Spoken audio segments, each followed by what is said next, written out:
All right. Welcome in to the Late Night Gamecocks show. I am your host, the Late Night Gamecock himself, Matt Anderson.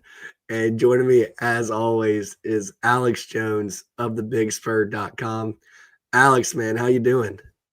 I'm doing great, but I'm wondering if I'm actually talking to Matt Anderson. It just sounds like a completely new person over there.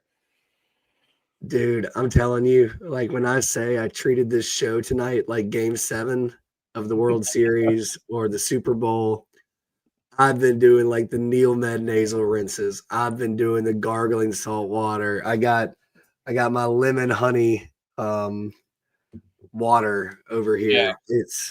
it's that time of year for these sinus stuff, especially when the weather can't figure out if it wants to be 40 degrees or 80 degrees one day. And I was bad on it this weekend, but fortunately, I wasn't as bad as where you are with your voice. But hey, we're here. We'll make it through. Yeah, definitely. I'm excited to do it. And so tonight on the show, obviously we're gonna have to talk some Shane Beamer coaching future at South Carolina. I think Alex and I will kind of give the pros and cons and what we feel the temperature of the room is right now. After that, we got to talk basketball. We're now 4 games in, so we have a decent pulse on what this team looks like on the men's side. The women's side just keeps rolling, and they knocked off Southern Cal as we talked about on Sunday night. After that, Alex and I will have our best bet segment. We'll bring Justin in from Sports Cap Value, give our takes there.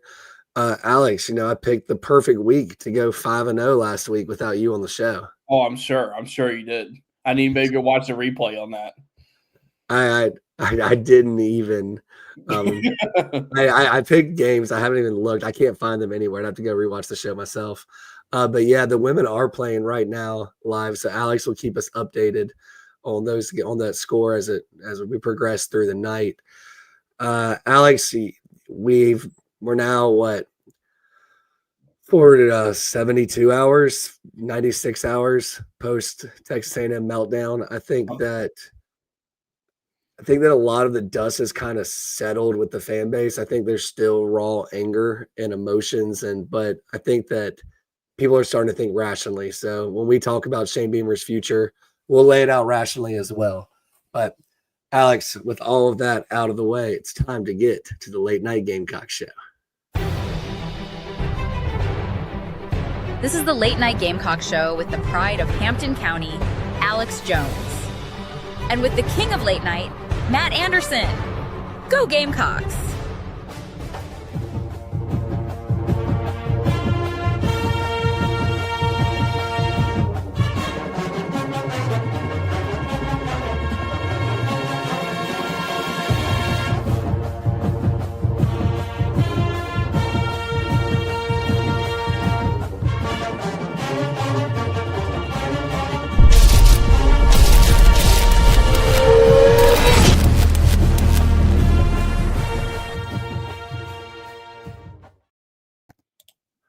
Well, welcome back into the show. I'm Alex. Alex, you did produce Sunday night, but so wrong introduction, but it's all good. It's that type of night already, apparently. I mean, things are going haywire already, so. Everyone that I've talked to, like in my day-to-day job, like my real job, has been saying that every day this week has been a Monday. And I think it's kind of like that the week before Thanksgiving, just everyone's trying to get things done. But Alex, I want to start tonight's show by talking basketball. And where I'd like to start is SEC, kind of give like a little wraparound. Yeah. Where I'm going with this is KenPom. I've seen a lot of chatter on the Big Spur about KenPom and margin of victory, all of that. But I want to look around the SEC and just remind folks that when KenPom does his initial rankings, you really do need to wait to like 10 to 12 to 15 games to flush out all the previous year's data that's still in there. And an example of that is looking at Florida right now. Florida is the defending national champion, right? They're 3-1, and on KenPom, they're number 8 in the country. I feel okay about Florida being a really good team this year. Top 15, top 10. But they're 3-1. Their wins have come against Florida State at home by 2, and neutral site against Miami by 14. They lost to Arizona by 6, but they're number 8 in KenPom. Now you look at Kentucky, they're 3-2 on the season. They don't have a single marquee win at all, but they're 11 on KenPom. They lost to Louisville on the road by 8, and then Michigan State last night by 17. And they did not look good last night against Kentucky either. I don't know if you caught all the post-game press conference stuff with Mark Pope and Otega Owe and stuff like that, but it sounds like they got some things they got to get figured out early on, and they just did not look good last night, and all the post game kind of talk and all that has not been kind of helped that situation. Yeah, and if you look at KenPom earlier in the season, this is just so I can explain how skewed this data is right now. Going into the Louisville game, Kentucky was the number 1 team in the country on KenPom. They're no longer the number 1 team in the country. They're number 11, and honestly, outside of a couple of runs against Louisville, they weren't really in that game. Outside of a couple of runs by Kentucky to make the game closer, they weren't really in it. But then you have Tennessee at 4-0. They're number 12 at KenPom. They have no marquee wins or losses this season. They haven't played anybody in KenPom's top 100, which is kind of how I look at it right now. I do want to see what the preseason expectations were, and then we'll let the data sort it out. Alabama is 2-1, number 21 at KenPom. They won on the road at St. John's by 7 and lost to Purdue by 7. Like, to me, Alabama has been much more impressive than Kentucky has this year. And they got Illinois tonight too. Yeah, but they're 10 spots behind Kentucky, and then you got Auburn. I just want to go through this right now. Auburn, KenPom 29, Missouri 31, Georgia 33, Ole Miss 34, Texas 36, LSU 39, Arkansas 41, Mississippi State 45, Oklahoma 65. Then you get down to A&M, KenPom 73, and the Gamecocks, KenPom 89. Well, South Carolina started the season at KenPom 86th, and now they're 89th. They had an 8.18 jump just by their big win last night against Radford. Yeah, you're starting to see with KenPom, the more games, obviously, they're starting to filter. But A&M, they started in the 30s, I think 35, and they're down to 73 now. I think they had a close call last night with Montana. My early thoughts on the SEC, it's hasn't been the best non-conference right now so far for the SEC compared to last year, which was, that bar was incredibly high what the SEC did in non-conference last year. But I think what you've seen with the SEC right now is, and it's still way early, 4 or 5 games into this, but right now the SEC, the top of it maybe is not as good as it was last year with the Auburns and the Alabamas, just because the SEC last year was so old, had so many returning players. I think what you're seeing is the top is not as good, but what you're also seeing is the middle and the bottom of the SEC compared to the standings last year are much better. The teams that were picked towards the bottom, LSU and South Carolina, for what you've seen so far, are much better than they were last year. So I think you're seeing now is just the bottom of the league from standing perspective last year starting to rise up, and the top is maybe not as good as it was last year. Still going to be a very good league overall, but it's going to be a challenge to go through a gauntlet. But it's going to be interesting to see how it shakes out because so far, we'll see from a non-conference perspective. It hasn't been the best start for the SEC, but they're going to get some. The SEC is going to get some wins, especially once you get into the SEC ACC challenge. That's always fun to kind of track between those two leagues. Well, if you look at it, the SEC has 11 losses so far as a conference, and I think last year they went like a combined. They might have combined 7 losses in the non-con. So it was pretty crazy. But yeah. I guess I want to just emphasize that South Carolina hasn't played anybody with the pulse yet. Let's just be really honest there.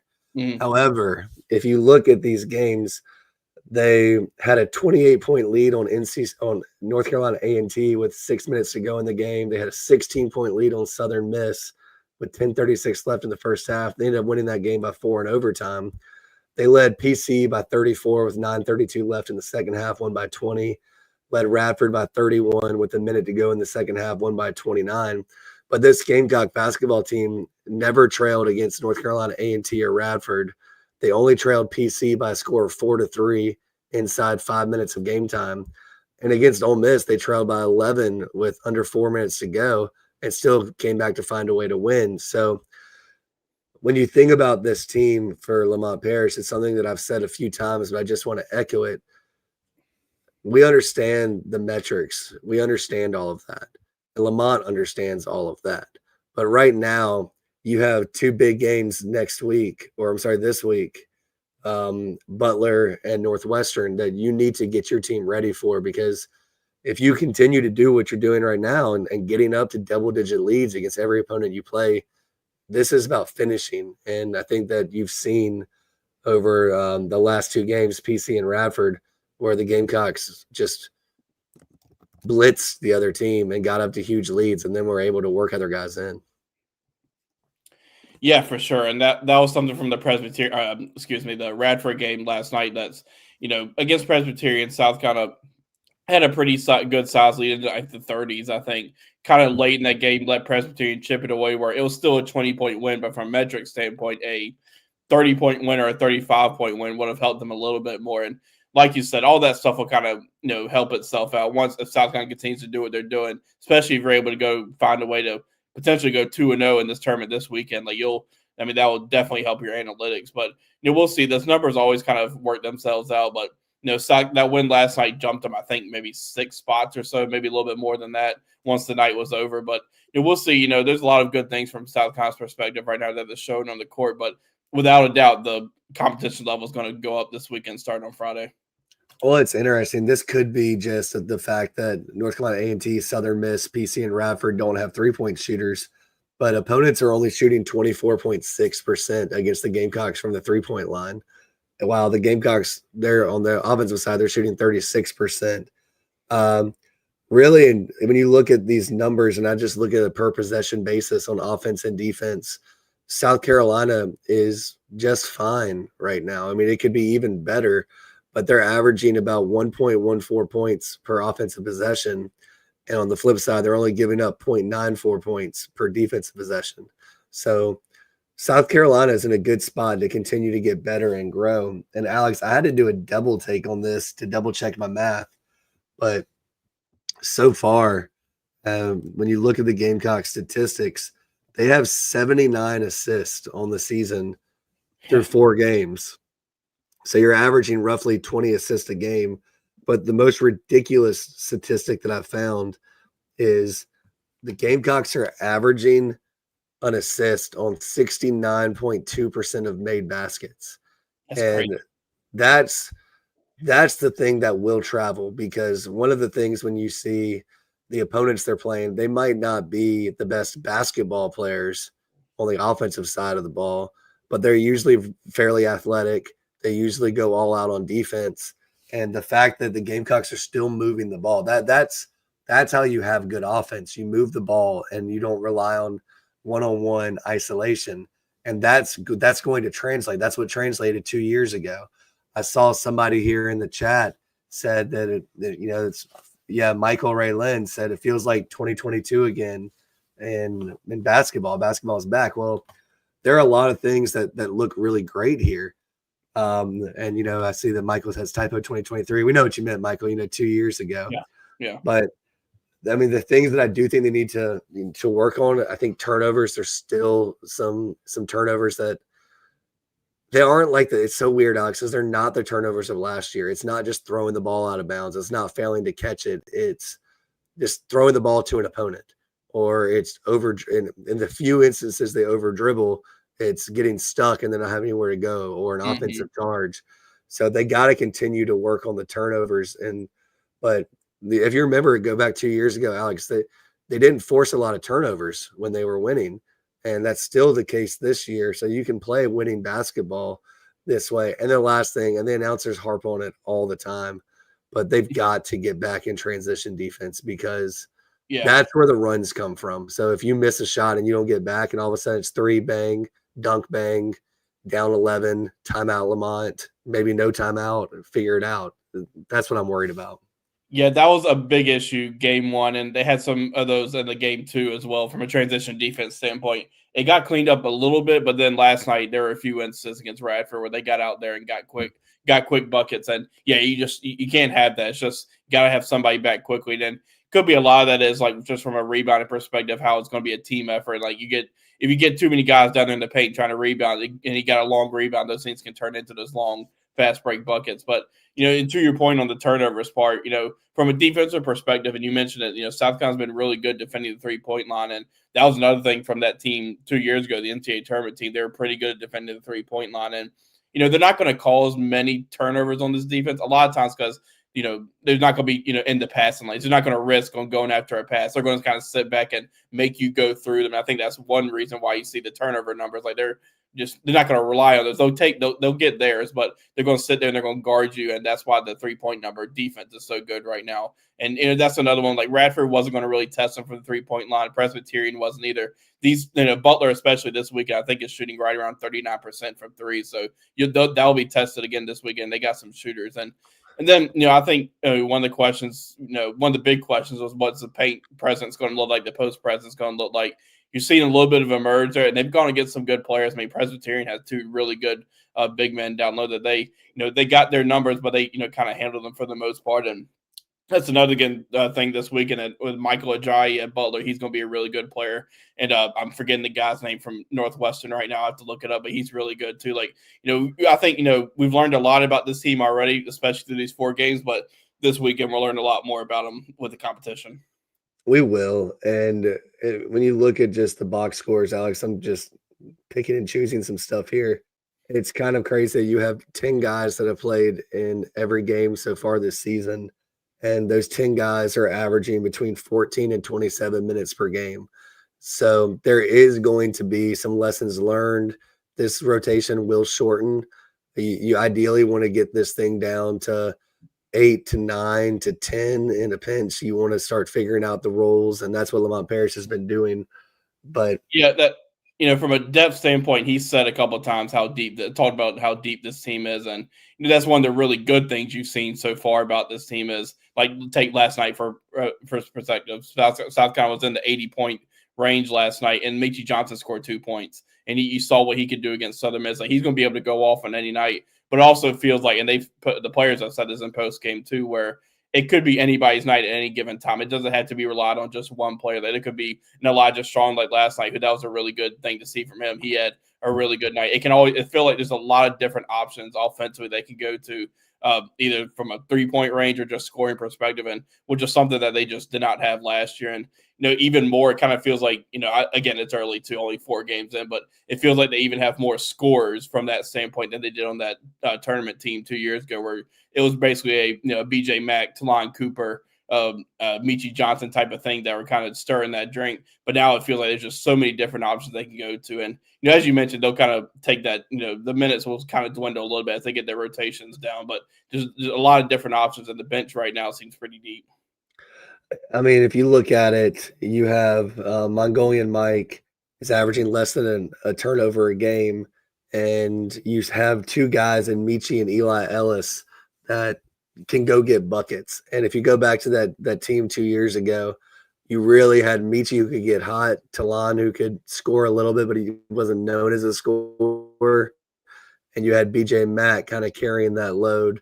And Colin came along, but it wasn't like Colin was lighted on fire for 30 points, 25 points like he was last year. So I think this team's going to be really good. Go ahead. Yeah, I was going to get your take real quick on what, Hayden Simeon has been one that's kind of emerged a little bit lately, especially getting into the starting lineup. I was going to get your take on him to see what you thought about his play so far. Honestly, I love Hayden. He does all the little things. I mean, it's going to sound silly. I mean, he kind of reminds me of a Dennis Rodman, where he's just going to out hustle, out rebound you, get to the spot, play tough defense, take his points where he can get them. So he's been a breath of fresh air. And look, I saw someone in the chat, Michael said, Grant Polk seems automatic. Lamont Parrish basically said, like, shooting should not be that easy for somebody. Like, every time he shoots, I think some of the players said it as well in some interviews. It might have been players and not Lamont that said it, Alex, but just the fact that he's a really, really good shooter. Really good. Yeah. He's got a pretty pure form, and he made a pretty ridiculous shot last night when it was like just a late shot clock type of thing. He threw it up, but Lamont talked about that preseason, how he's one of the best. Like Grant Polk's one of the best shooters that he's been around, and you saw that, and you're seeing that right now. And back to Simeon too, like that was another thing that Paris and the coaching staff talked about preseason was just his motor and the effort that he plays with was something that really stood out, and you're seeing that. And I think the one thing with Hayden, like, and this is going to be with any freshman, it's just the fouling that's going to have to kind of slow down a little bit just to keep him on the court, just because he's so athletic and bouncy. I mean, he had that nice alley-oop from Michi Johnson last night, and he can help them on the boards. Now, the offense, I think, for him will continue to come along, but it almost feels like with him, he may not need his offense to take that huge step this year just because of what you have on the perimeter and guys around him. Like, if he can come in and give you those rebounds, give you that effort from a defensive standpoint, that's pretty much all you can ask for from him right now, just because the options can be everywhere else offensively. Well, I mean, remember, Alex, you got 10 guys playing 14 minutes a game. You got 40 fouls to play with if you need to. Part of that just might be set the tone, set the tempo. We'll pull you when you run out of fouls, but don't stop until you run out of fouls, if that makes sense. But yeah, this team's fun. It goes back to what Alex and I said in the offseason. I really thought this team had a chance at the NCAA tournament. I didn't think this was going to be the worst team in the SEC. And look, Alex mentioned at the top, you might have 7-8 teams all within 2nd and 14th place in the standings. I mean, there it might be like that where, there's really not much separation, but so far I feel like the Gamecocks have found a way to be deserving of being looked at on the bubble for the NCAA tournament. They got to get wins. Like, I can't say like, hey, this team is clearly a top 5 SEC team because I haven't seen them against big, really good teams. They just haven't faced them yet, but you'll get a good test this weekend. So, Alex, let's go ahead and move over to the scorching hot topic in Gamecock football right now. And that is, what are the keys to the victory this week against Coastal Carolina? No, I'm kidding. I'm sure Tony will have a keys to the game. I'm sure Alex and Hale and Whittle and JC will all put some stuff together. I'll be honest, y'all, I'm not doing it. And I'll say it just point blank. There should be no keys to the victory for this week. This defense should want to play like their hair's on fire, and they should want to send a message. And I think they will. I think the Gamecocks will win this weekend. I think that you're going to see Mike Furry continue to do good things on offense. They got to continue to build on it. I know everyone hates when Shane says it, and I hate when Shane says it, but they need to have a good week of practice. They need to be ready because the momentum starts. I mean, if I'm Shane right now, I'm telling them all, look, if you're not performing, we'll pull you. We got younger guys who need to get in here. Every spot is open, and we'll see what happens. So Shane's got to win the game. So Alex, I know you probably have a scorching hot keys to the game, but anything you wanted to add for Coastal? Yeah, I was basically the defensive side thing. That's exactly what I was going to say. It's like, I think you probably going to see them come out and play with their hair on fire just because of what that second half looked like against Texas A&M. And, it'll be interesting to see him, South Carolina's defense go up against this Coastal offense. They obviously had the injury at quarterback with Collier last week, but still got Tad Hudson, I think is his name. Let me make sure I had that right. Yeah, Tad Hudson there, that the quarterback there at Coastal. So, they'll provide a little bit of a challenge, but offensively, I think it's just find some things that you're doing early in that game against A&M and kind of stick with it, stick with those however many plays it was. And offensively, I think you just want to see run game continue to get going because they had some things going early in the game. And like Jordan Howell was one that was getting going early, had 30 yards on 3 carries, and really didn't see a whole lot of him in that second half. And so I think just, run the ball, and they've got to get off to a fast start in this one because if you let Coastal score early or whatever, something like that, it's going to be a lot of you don't want the pressure to continue to just mount on South Carolina because then that's when things could go haywire. But right now I don't see that happening. I still see South Carolina getting a comfortable win in this one. So I've probably been more vocal on the message boards and more vocal on this show about Shane Beamer's future than I would say a lot of people. I mean, I started talking about this 6 weeks ago, not because I hoped this day would come, but because you have to start thinking about it. Alex, I don't want to put you on the hot seat too much here, so I'll do a lot of this heavy lifting. But JC had a great post on the message board today on the Big Spur, and it's I think it's called "What If," or a lot of ifs, something like that. But if you are going to move on from Shane Beamer, like I've said for a long time, the buyout's not going to matter. Do they want to pay the buyout? Absolutely not. But is it going to be the reason that they don't make a change if they think they need to? The buyout's not going to be the reason. But like JC said, you have to be sure that this thing is burned to the ground and Shane Beamer cannot tweak a couple things. And I'm a big proponent of if you feel that, You don't care about anything else. You get the coach, you let the coach get their players. I don't think it's necessarily a 4 or 5 year rebuild if it comes to that. But be prepared for that. I think with NIL and transfer portal, you can get by. You can be competitive next year if you have a really good coach. But for all the reasons Alex has said, and as many times as we've said, we don't think it's the right year to do it. I still don't 100% think it's the right year to do it. This recruiting class is sticking together. The team somehow, some way is sticking together. Now, maybe that speaks to more of a locker room problem than anything if your team's sticking together when you're losing and you're okay with it. But you got to fight through that, and you got to close out fourth quarter. So, Alex, if the Gamecocks were to part ways with Shane Beamer, thoughts? Is it the right time? Is it not the right time? Pros, cons?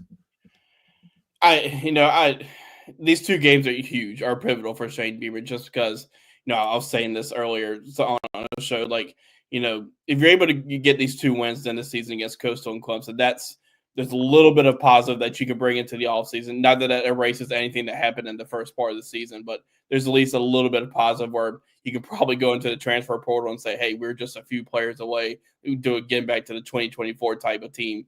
But then if you get into that, a 3-9 or 4-8 type of thing, you wonder just, how hard is it going to be to get into the transfer portal and get the players you need? Because you have to imagine too, like if you get to that point, you may have to overpay a little bit just from a transfer perspective, because teams, the caliber of players South Carolina's going to be going after in the portal are probably also going to be recruited by a bunch of SEC top teams as well. So that can be a factor too. But, right now I don't see that happening, but it's, I guess it would be something to watch too. That's where the way it goes down. The biggest question mark for me, and like I said this on the Big Spread message boards, I popped into a random thread, and I mean, it's just it's a hard thing to answer and to make the right call, because if you truly, in your heart of hearts, do not think that Shane Beamer can hire an offensive coordinator to make a substantial change to how the offense is run, how the offense is called, how many points are put up, if you truly do not think your head coach can make that hire, then you have to move on no matter what, because you're just delaying the inevitable. But if all of a sudden you have a connection through a Sean Elliott, or you have a connection through a Mike Furry, or you have a connection through an agent, and there's this person that's out there that makes a ton of sense, and makes a ton of sense from a football perspective. If you score points, you can get recruiters and you can get recruits. The offensive coordinator does not have to be the lead recruiter. I mean, Right. look at Ohio State, what they're doing with Chip Kelly right now. But if you believe that Shane Beamer can hire the offensive coordinator, then give him the next year. But if you don't think he can, then you have to burn it down. And that's just my thoughts. Yeah, I hit the nail on the head right there with it. Brian just hit us up. South Carolina Lady Gamecocks remains undefeated with a record of 4-0. So congrats to the women. I'm happy for y'all. Got a 4-0. Michael Ray makes a good point. We're a couple good linemen and a good OC away, but it's got to be a home run.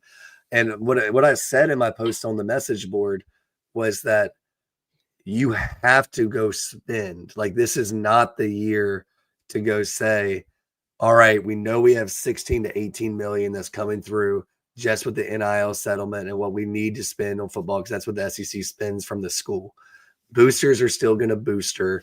Players are still going to get outside deals. But you have to go address the position groups that need improvement and significant improvement. And it cannot be, well, we're willing to give this guy 600, but he wants 725. Like, you can buy players right now. Yeah, you just can. Mm-hmm. I don't think with the whole KC Concepcion stuff at A&M that it would have made a lick of a difference this year from what we saw on offense for 9-10 games. Yeah. 9 games, call it 9.5 games of the second half. So I'm not mad about that, but just know he wanted over $1 million to come to South Carolina, and what South Carolina done in the past has worked. But just like your financial advisor will tell you, past results do not indicate future results. This is a make or break year. You have to go get the guys. You have to go find the quarterback if you don't have them. You have to find the playmakers at wide receiver. You got to find the offensive linemen.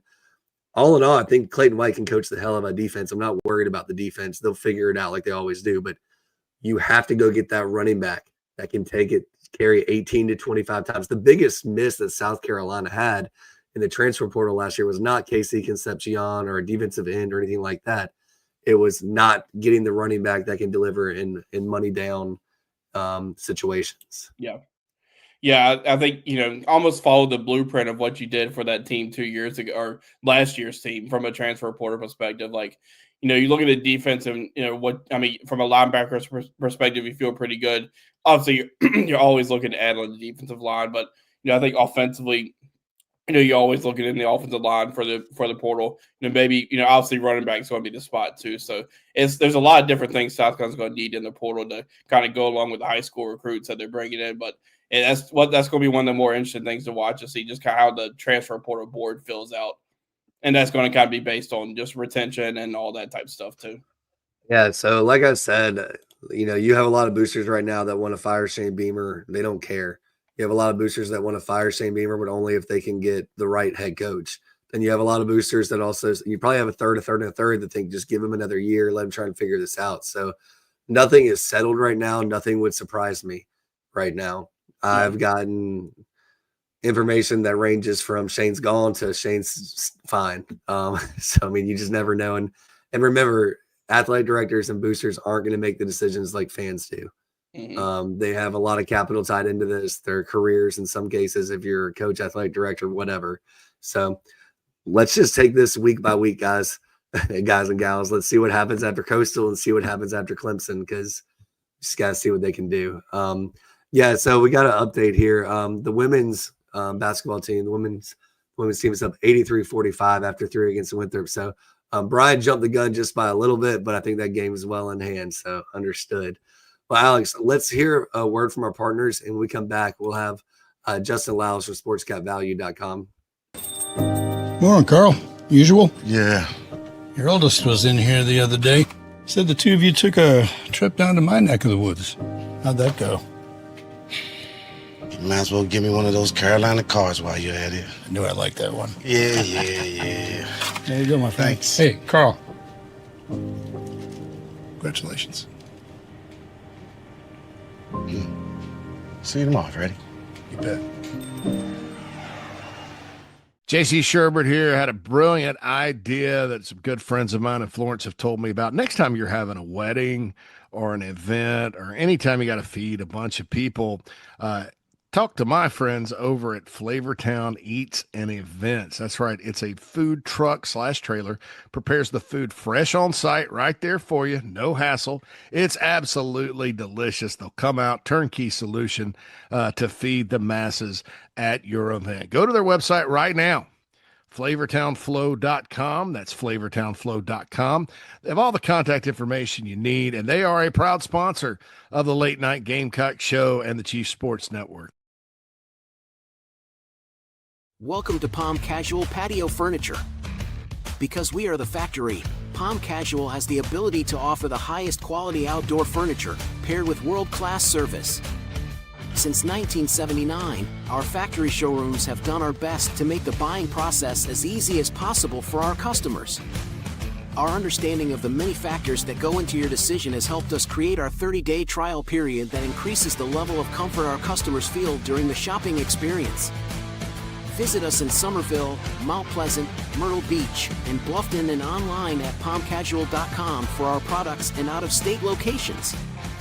Go Gamecocks!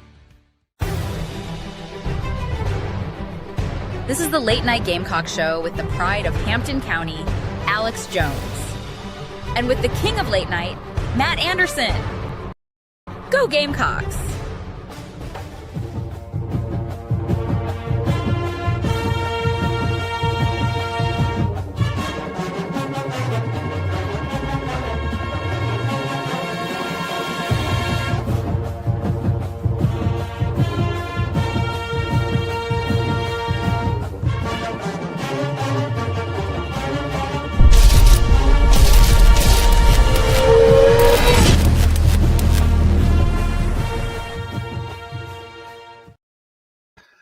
Well, welcome back into the Late Night Gamecock Show. Again, my name is Matt Anderson, and joining me is Alex Jones of thebigspur.com. Alex, I think Justin's in here, so let's go ahead and bring him into the studio and get this thing crack-a-lacking. What's up, Justin? Hey, how's it going? Frantically just made my picks for the best bets during that commercial break. So read into that what y'all would like, everyone watching and listening. But hey, sometimes you got to go with your gut, right? That's right. Sometimes you kind of throw out all the numbers and you just pick and roll with it. Well, I just kind of did the matrix in my head. I just said, okay, crunch it. Okay, got it. Crunch it. Got it. So There you go. There you go. So Justin, we haven't had you on since Saturday. I feel like the entire world in Gamecock land has just been talking about this, talked it to death. But now it's your turn, Justin. Just go wherever you want with it. How much time do I have? As long as you want, buddy. If it stops me from talking with this hoarse voice, go right ahead. I mean, as I prepared to come on the show, I had to make some notes. You probably can't. I'll share because I didn't want to forget anything as I kind of rant here for a second. But just the tale of two halves, right? I mean, have you ever seen a game where the same opponents in the same game have kind of swapped roles, like identical roles? I don't know that I've ever seen that. Like Texas A&M looked terrible, South Carolina looked great in the first half, and then vice versa. And then obviously they throw up that record, 1 and whatever it is, 0 and 286 or whatever that we're going to have to live with for the next 2 to 3 decades, which is like the worst part of all this. Is like ESPN is going to show that nonstop until South Carolina becomes, a winning program again, I should say. Beamer's lack of his game management is nothing to be desired right now. I mean, the lack of the timeout used prior to the half, he botched that, in my opinion. He lets 5-6 seconds run off. We get the turnover, I think, with like a minute plus left in the first half. We don't go for the dagger to the heart, which I was texting folks. I was like, we got to put the dagger in right here. And we botch it and kick a field goal. I think if we score there, it's probably even over then.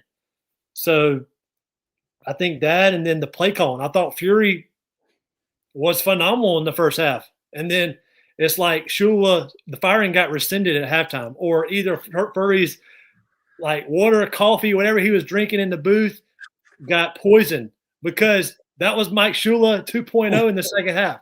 I don't care what anybody says. That's what it was. Running the zone, inside zone on 4th and short, 4th and 1. That is Shula. I mean, I'm telling you, that's the same stuff. And then if you're gonna lose the game with your best players having the ball in his hands. And we didn't do that with the Norris Sellers. And then I'd like to say, we used to have this saying when I was playing basketball, when we'd be kind of taking it to somebody or be cooking somebody, we used to call it Charmin. And Charmin is a term used. You ever heard of? Obviously, that's a popular toilet tissue, because it's soft. And I think this team plays soft sometimes, with lack of leadership, lack of players being vocal. Swearinger is a great player, but he deserves a lot of criticism here. I don't think you can put all the blame on the coaches here. I mean, he's got to man up and take the team on his back. There's no way, if I'm Sellers, I'm letting us lose that game. I'm calling off the play calls and saying, hey, I've got this coach and we're getting a first down. And he is not doing that. Now, I know he's not a vocal player, so to speak, but somebody's got to step up. DJ Swearinger is not walking through that door. So I don't think we have anybody like that. We don't have a Connor Shaw. We don't have a DJ Swearinger getting in somebody's ass. Excuse my French, but you get what I'm saying? Like, somebody's got to man up and say, hey, we are not losing this game. It looked like a bunch of players that were, deers in headlights in that second half. And it was, I mean, they had that 2 years ago, that leadership on that team, because they had that mantra of, I think it was after the Alabama game, where they basically said enough is enough, and that was coming from the players. And you saw that they had those leaders on defense, like Kyle Kennard, Demetrius Knight, Nick Worry. They had those guys that would just, if something was going like that in a game, if a team was getting on a roll like that, you felt like they were going to step up at some point and say enough is enough, and they just don't. It feels like you're right. They just don't have that right now. Yeah, and I don't.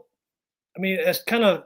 I don't know how you find those guys in the portal, so to speak. You know, I think a lot of those leaders are kind of developed, or they are recruited as freshmen, and I think that's been lacking obviously this year. So that's really, I think, the biggest focal point going forward for Beamer, if he still is the coach going forward after this year.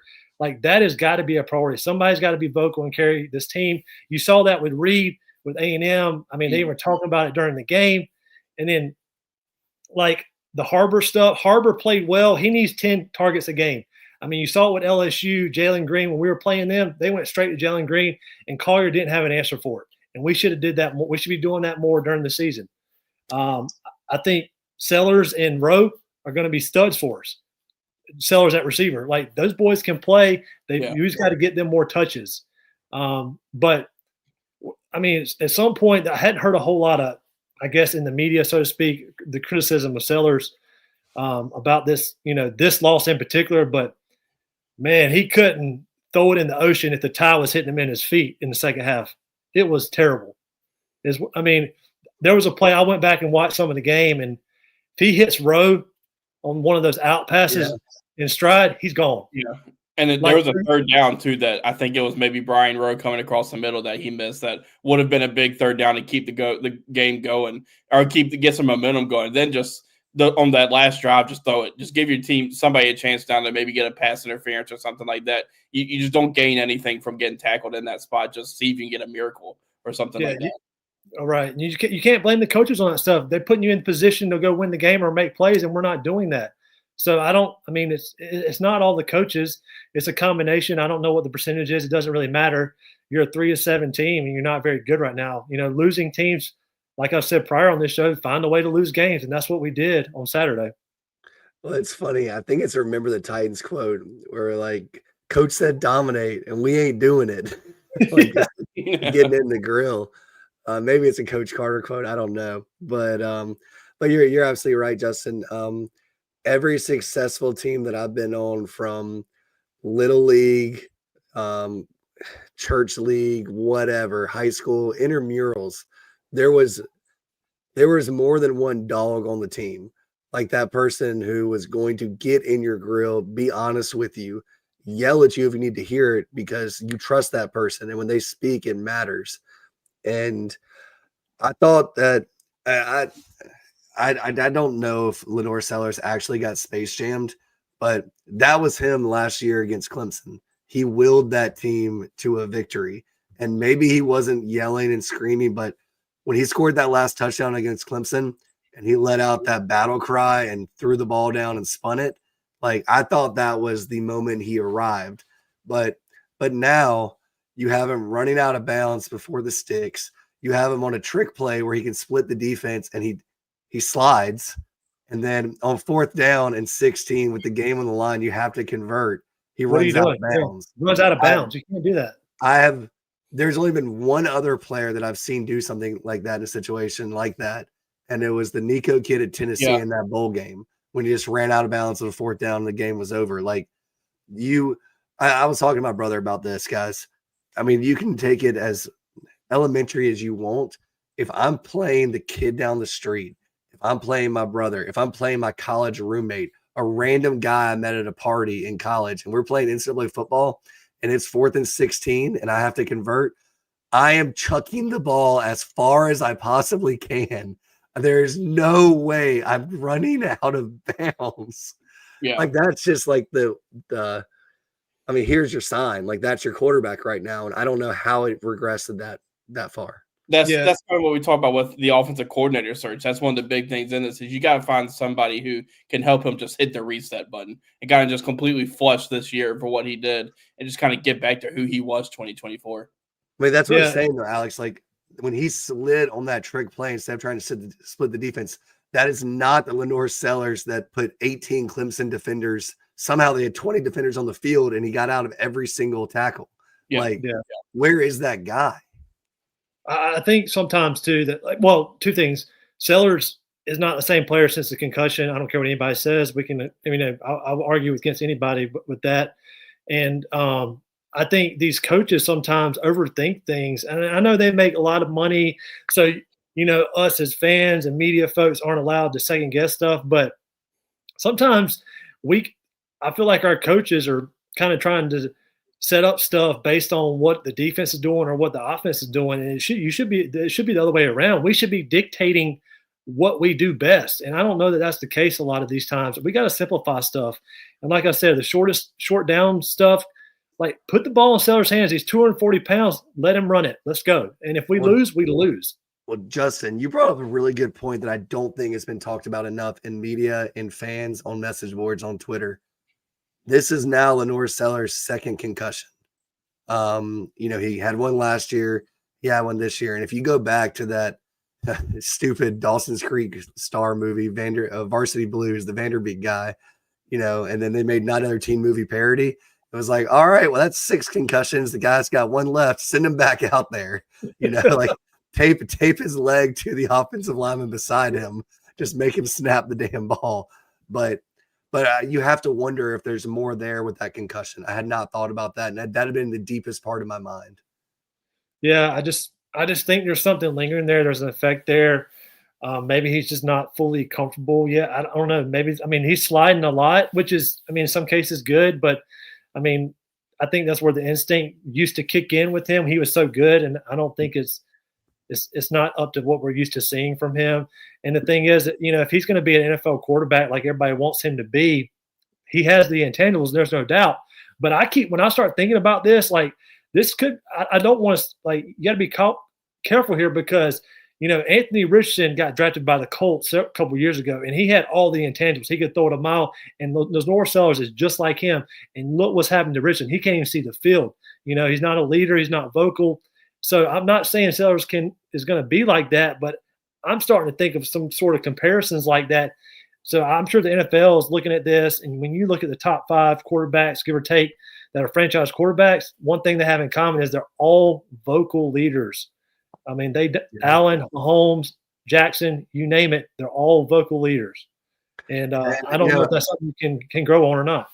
Well, Alex, I don't think this is something you can actually ask with HIPAA and stuff like that. But I am slightly curious if this isn't as the fans will say whatever the hell they want. I'm protecting myself for the NFL draft. Well, buddy, your numbers aren't there to go to the NFL draft. So it might be a personal safety issue that I hadn't even thought about. You never know. But so Justin, I think we've ranted a good bit about it, and I appreciate you getting your 2 cents in because, like, you are. Thank you for allowing me to. Yeah, Justin, you are absolutely electric when you come on, and and look, Justin would be just this electric if the Gamecocks won. I promise you. Like, he would be pointing out all the good things, but this has been a down year. So the big question that we have for you, Justin, is it possible for Sports Cap Value to put out a recommendation for the Gamecocks to cover 23.5 this weekend against Coastal Carolina? I cannot do that, but I can put out a recommendation for them to cover in the total 50.5. So I do like that. So I will say that. Yeah, that's what I was going to ask because I wouldn't think about touching the spread total, but the over under is something I thought I could see it being over in this one. Yeah, I think Coastal's offense has been pretty good. Pretty explosive. And I just, again, I don't know what to think of this team. They cover last week, obviously losing the game, but they cover with ease with getting 17.5. I stayed away. I was on the over, and that crushed easily. So I just like another over here. I'm not ready to commit to this team yet. Would I be surprised if South Carolina wins by 40? No. But who knows? I'm just not. I don't see the numbers there. I don't have an angle, and if I had an angle, I would definitely share it, but I just don't see it there. Well, Justin, since Alex wasn't here last week, let's recap your week. Anything you want to share from college, NFL, wherever you want to go with it, my friend. Yes, 6-5, nice winning week. Just a little bit over almost half a unit, not a whole lot, but it was a winning week. That makes 3 in a row. I will say, kind of recapping real quickly, I was on Notre Dame, 3 units. That was my biggest play. They looked very good. They won easily against Pitt. I was on the over for our game. And then I'm not going to go through all of them, but I missed one that I missed was Arizona State minus 11.5. I think I brought that up last week. They were kind of up 12, 13, and then let West Virginia come back and then I had Louisville start off on Friday night. Man, they looked terrible. 5 personal fouls, just a lot of turnovers, a lot of dumb stuff, and still had a chance to win the game at the end. So that one kind of hurt to kind of kick the weekend off, but I bounced back nicely. And then for the NFL, I can't remember all the numbers. Let's see. NFL, nice week, 7-3 over 6 units. So really crushing it there. That continues to be the best one. Just Jacksonville +3 winning outright. Was on the under in Houston and Tennessee. Not that anybody was watching that game. But and then I had Carolina and Atlanta over 41.5. That went into overtime. And then I had kind of capping it off Philly -2.5 against Detroit on the Sunday night game. Love it, man. And I'm telling you guys, Justin has been crushing it in NFL, and he's already told you that's his favorite sport to cap right now because that's where he feels really, really good. And he's really, really good everywhere. So, Alex, just to recap, since you weren't here last week, the current record is I am 20-25, so I'm -5, and you were 24-23. So you have a solid 4-game lead on me. But look, man, we got 2 weeks the regular season. We got conference championships. We got the playoffs. We got bowl season, Alex. That's where I came back to beat you last year was bowl season. I am determined not to fall apart again this year. All right. Well, I'll let winners lead. So, Alex, what's your first game of the week for Justin to tell you how right you are, like you always do? Yeah, I hope so. First one I have is Virginia Tech, Miami. Miami is 17.5-point favorite. I think Virginia Tech's going to cover. Miami wins. I think Virginia Tech's going to have some momentum to play hyped up in this game with the James Franklin news. And quite frankly, I just don't trust Miami. Honestly, they always have some random games, and they've already had a few of them. But still think Miami wins, but don't cover the 17.5. Yeah, I think it's a stay away game, but I will say, Miami is another team I can't really figure out. They looked good last week against NC State, and then obviously losing to Louisville, and then they went on the road, and I think it was at Louisville they dominated. But I don't know here. I can see Miami blowing them out, and then Virginia Tech playing well. I see both sides, and this is a stay away for me. Alex, it's interesting because I have ESPN up right now, and they have the over under at 48.5, but they have the spread pulled right now. I'm not seeing a spread on ESPN.com. So maybe some news is coming. Maybe it's just a glitch in the website. Who knows? Yeah, I don't know if there's an injury situation there, but that was right before we got on. I made sure again. So maybe that's some new news that's come out here. All right. So I think you'll see a theme here on my first 3 picks of the weekend. We're going to start in the SEC, and we are looking at Arkansas at Texas. The over-under is 57.5, and the spread is Texas -8.5. I am going to go Arkansas +8.5. I think that Texas still might be reeling from last week. They're going to win, but I'll take the 8.5. Yeah, this is one where if Texas is motivated, they should cover, but we don't know, right? Since they're pretty much have been eliminated from the college football playoff.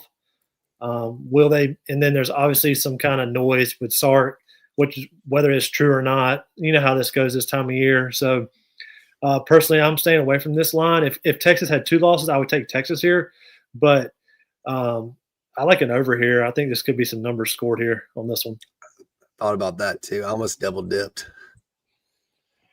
All right, so next one I have is Missouri and Oklahoma. This one's in Norman. Oklahoma's a 7.5-point favorite. I'm going Oklahoma to cover here. Bo Perbula, I think there's been some talk he may be coming back from Missouri, and if he does, I wonder how healthy he's going to be. But I just think that Oklahoma defense is going to kind of shut down Ahmad Hardy and those guys, and I think the Oklahoma offense does just enough to win this game by 2 scores. Yeah, I'm with you. I would potentially buy the hook here just to be safe. The only thing I'm kind of a little bit worried about is Oklahoma coming off the big win at Alabama. Is there potential for a letdown here? not necessarily lose the game, but just come out a little bit flat.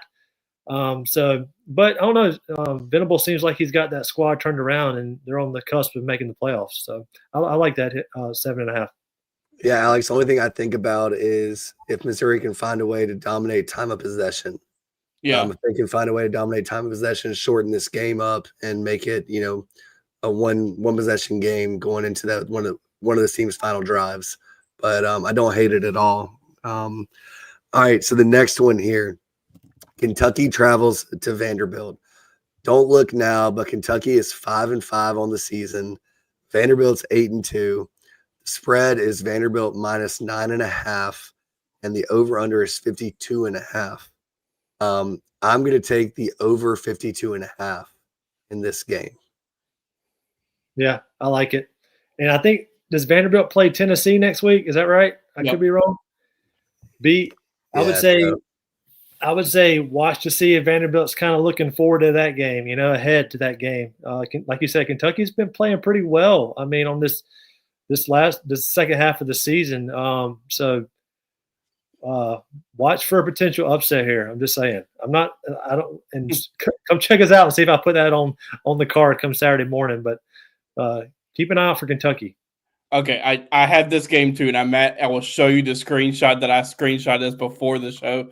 I have Kentucky covering the 9.5 in this just because of that reason. That I think they may be looking ahead to Vanderbilt. I think Vanderbilt wins late, wins by a field goal, but I got Kentucky covering. Carter Bowley's been playing really good. I think he was either freshman of the week or player of the week in the SEC, one of the two, but he's been playing really good, and I think they'll make it a game, but Vanderbilt wins. But Kentucky covers that spread. Yeah, I almost had the Kentucky plus 9.5, and I just felt safer with the over 52.5. Yeah, because I think Vanderbilt will score. Yeah, I like the over. All right, the next one, and you guys might be surprised here, but Southern Cal and Oregon. This game is in Eugene. Oregon is a 9.5-point favorite. The over/under is 59.5. And I'm taking Southern Cal plus 9.5. Dang it, Matt. I had the exact same thing. Well, I'll go ahead and mark you down for it, but let's go ahead and talk about it, Justin. That makes the three of us because that's one of the games I've been eyeing because I like USC as well at plus 9.5 here. I like them in this spot. I don't know that Oregon's been that impressive, so to speak. So, and USC has. They came off a nice win last week against Iowa. I think USC is in a good spot. I think I've mentioned in the last couple of weeks as, some long shots. Obviously, they need to win this weekend to keep that alive. So maybe USC's kind of turned the corner with Lincoln Riley, but we shall see come Saturday. And I honestly don't hate it all sprinkling Southern Cal money line. Not something crazy, but look, I've been talking up Oregon, and every time I talk it up, Justin says, yeah, are you sure, Matt? Are you sure? And I've just flipped it. I'm like, you know what? I'm going to listen to the guy that we bring on who's a gambling expert and not myself. So, Alex, you and I shared that pick, so I'll go ahead and go next, and then I'll let you close it out with yours, and I'll finish out. Tennessee and Florida. This game is in the Swamp. Tennessee is a 4.5-point favorite. The over/under is set at 57.5. Honestly, I think that Florida they spent everything they had in the tank last week. I just think it's going to be too much for them to come back after having a lead against Ole Miss, end up losing that game by 10. I just think this is a beat you twice type loss to Ole Miss. And I got Tennessee's just sitting there. They have no shot at the playoffs, but they're still going to roll here. So it can be Tennessee minus 4.5. Yeah, that number seems pretty low. I mean, I was looking at that. I don't have it on my kind of games I'm looking towards or closer to. But yeah, Tennessee minus 4.5, that is to me very low in this spot. Yep. All right, go ahead, Alex. Yeah, final one.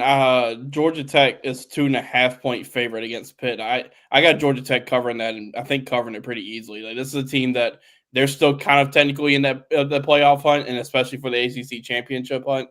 This game's at home. It could be a case, another one like we're talking about with Vanderbilt, that they're looking ahead to that Georgia game next week, but I just think they're going to win this game by 10 points or so. It could be I think the over-under is like 61.5 or something. This game could be a lot of points. 62.5 is what I'm looking at, yeah. 62.5, yeah. I think Georgia Tech, I'm not going to touch the over-under, but I think Georgia Tech wins this one pretty comfortably. Yeah, I have this game as well. I like Georgia Tech here. I mean, even up to probably 3 or 4 points. Yeah. I like Georgia Tech to cover pretty easily. I think they're probably the favorite to win the ACC, I would think. They play pretty well. They got a good coach. They're in a good spot here, and they can score points, so I like them. I'm really looking forward to that Georgia Tech Georgia game at the end of the season. Someone asked in the chat what games you're looking forward to. That's one that I really can't wait for because I'll probably pick Georgia to cover because that's just what I'm doing right now. I think Justin and I both talked about that last week. But give Georgia Tech belief, man. Just give them some belief, and that quarterback's something. I'm just gonna. He's a warrior. All right. The last one that I have, and I don't think I've been in this. Well, I've been in this conference. I guess it's been a while, but Arizona State at Colorado. Arizona State 7-3 on the season. Colorado 3-7. The spread is Arizona State -7.5. Over under is 48.5. I'm taking Arizona State minus the 7.5. I would buy the hook here if we could play that game, but Alex and I can't play that game buying the hook. We got to go with the actual lines. But yeah, give me Arizona State -7.5. I just think Colorado's done. I think the Deion Sanders experiment's over, and go ahead. Roll Sun Devils. Yeah, I'm with you.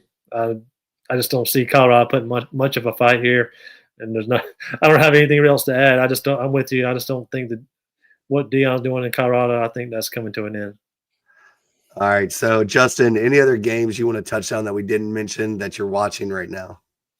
Yeah. So I'm looking at Florida State and NC State on Friday night. I'm kind of liking NC State in this spot, getting points at home. I know they got beat down pretty good at Miami last week, but I look for them to respond in this spot. And I'm going to roll with Ohio State, lay the points with Ohio State. They have been awesome. I think Rutgers is not very good. I like Ohio State -31. And then I'm looking at Marshall and App State over 54.5. And then South Florida and UAB over 69.5 there. That hurts my soul just to even think about. UAB can't stop a nosebleed, so I don't expect them to stop any football team. And then kind of quirky game. I'm going to take the Fighting Bill Belichick's, as I said before, +7 hosting Duke in a rivalry game. We've talked about USC +9.5. And then this might be my favorite bet of the weekend. I could be wrong here, but I like what Tulane's doing. I like laying the points at Temple.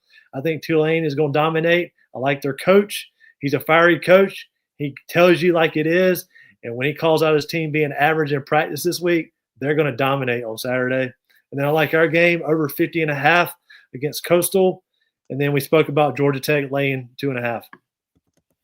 Well, you know what? I'm glad that the gang's back together this week. Alex had to cover the men's basketball game. I think we only have one more of those the rest of the season, maybe 2. Yep. So, Justin, man, put your basketball hat on too, because we want you to stick around during basketball season if you'll stick around with us. Absolutely, I look forward to that. All right, well, Justin, man, tell everybody where they can find you again, and guys, I'm serious. Get on with Justin and start making some money if you want to bet. If you're one of those magic states that allows it, or if you got a crazy uncle who knows a guy, maybe do it that way. That's right. That's which like 90% of everybody does anyway. So regardless if it's legal or not. So yeah, check us out, sportscatvalue.com for our daily picks. And it's daily with basketball going every day of the week, and then football about every day now with all the MAC and stuff on Tuesday through Saturday. So look forward to seeing everybody again, and let's make some money this weekend. Let's go. All right, Justin, thanks for coming on, man. We'll talk to you soon. All right, sounds good. Take care, guys. Thanks, Justin. All right, Alex.